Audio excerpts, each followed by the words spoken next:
কিরে কি ঝামেলা হইছে? কি হয় নাই বলেন? আরে কি হইছে সেটা তো বলবেন কেউ। হেভেন্টি কি হইছে? ভাইয়া বরের নামে একটা মিস্টেক হয়েছে, পি এর জায়গায় ডি হয়ে গেছে। এই তোর বড় ঝামেলা? হ্যাঁ এদিকে আউট অফ কন্ট্রোল সিচুয়েশন। এতটুকু প্রবলেম সলভ করতে পারোস না, আবার তুই ইভেন্ট ম্যানেজার হবি। আমি তোরে কতবার বলছিলাম আমার পার্সোনাল প্রবলেম আছে, আমি এই ইভেন্টে আসতে পারবো না। হ্যাঁ তাও আমার কেন আসতে হইলো, তাও আবার এই সিলি ম্যাটারে? হ্যাঁ সরি, অনেক স্ট্রেসের মধ্যে ছিলাম তো, তাই ঝামেলা হয়ে গেছে। আচ্ছা ঠিক আছে। ভাইয়া আমাদের কয়টা ছবি তুলে দেন তো। ক্যামেরা। এটা একটা ছবি হলো, এর থেকে তো আমার আইফোনের ছবি ভালো আসে। ভালো আসে নাই। বান্টি ক্যামেরাটা দে, পিছিয়ে যান একটু, স্মাইল। ওয়াও ভাইয়া আপনি তো অনেক সুন্দর ছবি তোলেন। আপনার ফোনে যদি এই ক্যামেরা থেকে বেটার ফটোস ক্যাপচার করা যেত তাহলে এই ইভেন্টে এই ক্যামেরা না আপনার ফোন ইউজ করা হইতো। I hope you get it. Okay ছবিগুলো দিয়ে দিস, আমি যাচ্ছি। হ্যাঁ না মানে আমি বুঝলাম না, তোমার কি কোনো সেলফ রেসপেক্ট নেই?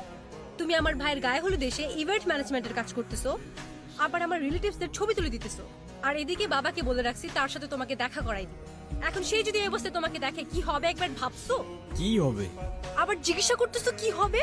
আর ইউ সিরিয়াস? এখন আমার দোষটা কোথায় আমাকে বলবা? হ্যাঁ এখানে একটা সিলি ঝামেলা হয়েছিল, উইচ আই ডিডন্ট নো। আমার কিছু করার ছিল না, বান্টি আমাকে বারবার কল দিয়ে জ্বালায় মারতেছিল। ইভেন আমি ওকে বলেও রাখছিলাম যেন আমাকে কল না করে, আমার যেন এখানে আসতে না হয়। বাট টিমটা তো আমার, কোনো প্রবলেম হইলে আমাকেই তো দেখতে হবে, রাইট? ব্রায়ান অনেক হয়েছে তুমি আর তোমার এই ফালতু টিম। মানুষের বয়ফ্রেন্ড ডাক্তার হয়, ইঞ্জিনিয়ার হয়, আর তুমি হইছো একটা ইভেন্ট ম্যানেজার। আজ যাইরা বাবা যদি জানতে পারে তুমি একটা ইভেন্ট ম্যানেজমেন্টে কাজ করো, কোনোদিন তোমার সাথে আমাকে বিয়ে দিবে না। এখন আমি তো এইটাই করি, it is what it is. কি করবো আমি এটার ব্যাপারে? তোমার কিচ্ছু করা লাগবে না, তুমি তাকিয়ে তাকিয়ে দেখো আর অন্য আরেকজন এসে আমাকে বিয়ে করে নিয়ে যাক, তখন এসে ছবি তুলি। এই তোমার কি আমার এক্সপেরিয়েন্স সম্পর্কে কোনো ধারণা নেই? এই কাজ করে তুমি আমাকে হ্যাপি রাখতে পারবা? এখন তোমার এই কথাগুলোর কি উত্তর দিব আমি তো জানি না। আমি যতদূর জানি ভালো থাকতে খুব বেশি কিছু তো লাগে না। পকেটে 2 বেলার খাবার, বাসা ভাড়ার খরচটা, আর পাশে ভালোবাসার মানুষটা থাকলেই তো এনাফ হবার কথা না? এই তোমার এসব ইনস্টাগ্রামের রিলসের ডায়লগ আমাকে শোনায় না। গত 2 বছর একই কথা বলে আসতেছে। বাবা অলরেডি আমার জন্য একটা ছেলে ঠিক করে রাখছে, আর তার বাবা অনেক rich. As soon as possible তুমি যদি ভালো একটা জব আর বিজনেস না করতে পারো, আমার কোনো কিছু করা থাকবে না। বাবার পছন্দ করা ছেলেকে আমি বিয়ে করে ফেলবো। আরে আমাকে একটু টাইম তো দাও না, মাত্রই তো বিজনেসটা স্টার্ট করলাম, একটু ওয়েট করো। এরপর যদি ভালো কোনো রেজাল্ট না আসে, দরকার হয় আমি প্রফেশন সুইচ করে ফেলবো, আই প্রমিস। বিজনেস? এটা কোনো বিজনেস হইলো? কয় টাকা আসে এটা থেকে বলবা? এই তুই এখানে কি করছিস? কত কাজ পড়ে আছে ওখানে। এই তো মা আসছি, তুমি যাও। আন্টি আসসালামু আলাইকুম। ওয়ালাইকুম সালাম। মায়ের সাথে যোগাযোগ করছস? না কাউকে পাঠিয়ে মায়াকে একটু আনার ব্যবস্থা কর না মা, প্লিজ। ওকে, দেখতেছি আমি কি করা যায়। আচ্ছা আচ্ছা শুনো, তোমাকে না বলছিলাম এর আগের বার আমার একটা বোন আছে? হ্যাঁ ওই তোমাদের ফ্যামিলি থেকে আলাদা থাকে যে। হ্যাঁ, ওকে কালকে হোস্টেল থেকে নিয়ে এখানে নিয়ে আসবা। এমনিতেও বাসার কেউ ওকে পছন্দ করে না, আমিও করি না, কিন্তু মায়ের ফেভারিট চাইল্ড তো, তাই ওকে বিয়েতে আনতেই হবে। কালকে তো আমার কিছু কাজ ছিল, আর তাছাড়াও তোমার ফ্যামিলির কেউই তো তোমার বোনকে নিয়ে আসলে ভালো হইতো, রাইট? ফ্যামিলির কেউ যাবে না তো? ফ্যামিলির কেউই ওরা দেখতে পারে না। দেখতে পারে না মানে? ঠিক বুঝতে পারলে না তো? ওর ব্যাপারে যত কম বুঝবা ততই তোমার জন্য ভালো। এমনিতেও ও আমাদের ফ্যামিলির জন্য না থাকার মতোই। ছোটবেলায় বাবা ওকে বাসা থেকে বের করে দিছে, তারপর থেকে বড় কোনো অকেশন ছাড়া ওর সাথে দেখা হয় না। আমি মায়ের হোস্টেলের অ্যাড্রেস তোমাকে হোয়াটসঅ্যাপ করতেছি। আর শুনো, ওরে কি দিয়ে আনতে যাবা? কেন? বাইক?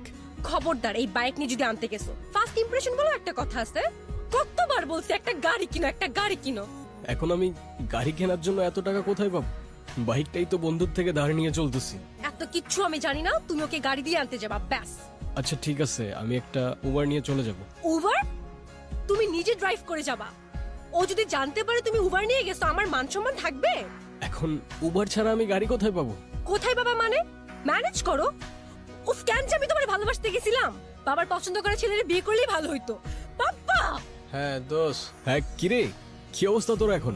ওই যে দেখে গেছিলি তেমনই আছি রে ভাই। তুই আমার পুত্রবন্ধু, সে কল দিয়ে খোঁজ নিলি। বাকিরা শুধু দরকার হইলে শুভকে ফোন দেয়।